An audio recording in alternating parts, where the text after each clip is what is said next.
So if you guys didn't know, AEW does have a new set of action figures being revealed. They are available for pre-order from Ringside Collectibles. This is not a sponsored post. I do not collect any sort of action figures, or I don't play with them or anything like that. But I thought this was actually a very big deal. And the reason why I think this is a very big deal is because for some of you, you will collect these. And I think that's really awesome. I know a lot of people that have awesome collections. They're going to be worth something one day. Absolutely. But it's not necessarily about action figures. It's about analyzing the point in the game in where AEW stands within the game itself. So I'm going to show you guys the picture of the action figures. These are those brand new action figures. This is the first wave made by Ringside Collectibles. So in the first wave, we have Chris Jericho, Cody Rhodes, Kenny Omega, Matt and Nick Jackson, and Brandy Rhodes. As you guys could tell by looking at the image, these are very, very highly detailed. The only one not pictured in this photo is Brandy Rhodes. You guys could also see the AEW ring, which is a pretty small ring, but it includes the ring, the Cody Rhodes jackhammer, because I guess that's his thing now. And then, of course, you can see the AEW World Championship. Now, the main reason why I want to bring this video, because in all honesty, action figures are a pretty big seller for pro wrestling companies. But we got to look at where AEW currently stands within the company, or within the industry, I should say. If you guys didn't know, AEW is in a very, very interesting situation. So during this pandemic, they're still doing pretty good. Revenues haven't fallen. If they have, it's very, very little. They've really not been impacted much by the pandemic, aside from the fact that ratings have gone down a little bit.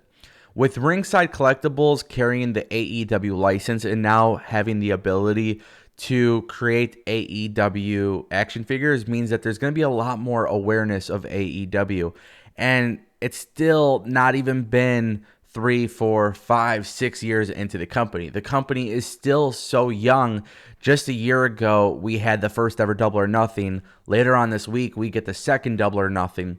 And this company now has a mid-card title, a women's title, a world title.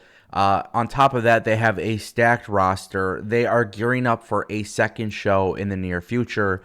They're doing pretty good ratings-wise.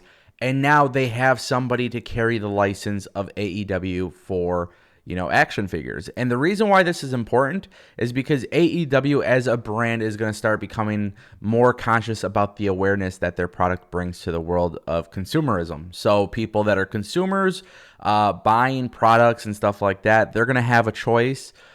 People that collect title belts, they're going to have a choice as to whether or not they're going to want to buy an AEW title. Whether or not they buy a belt that is AEW or an action figure that's AEW, the more hands that get on these products, the more that people will start looking at AEW.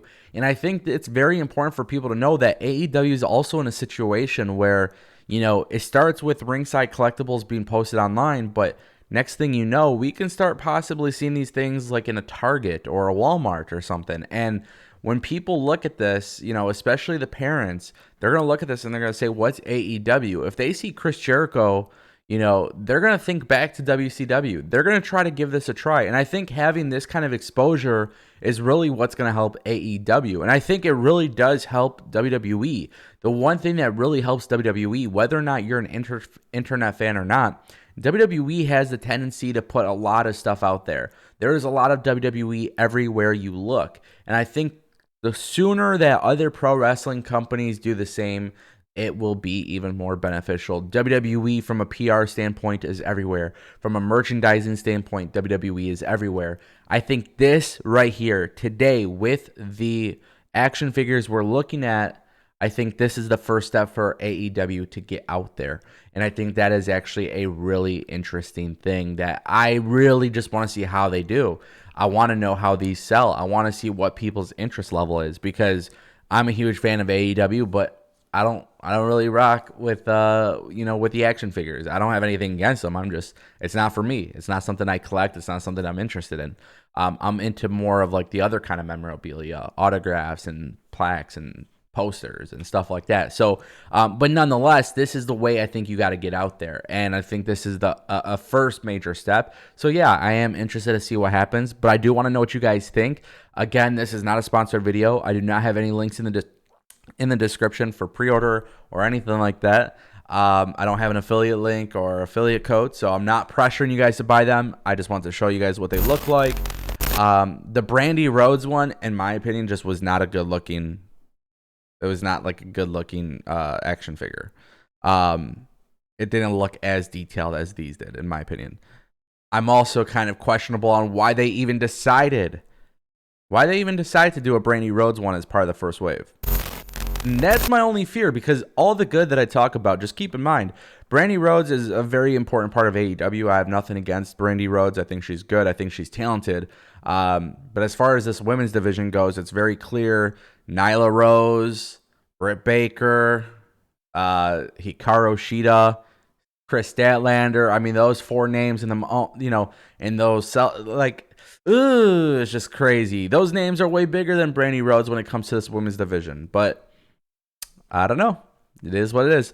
All right, guys. I'll see you next time. Thanks for watching. Subscribe. Links in the description. All that good stuff. I'll see you soon.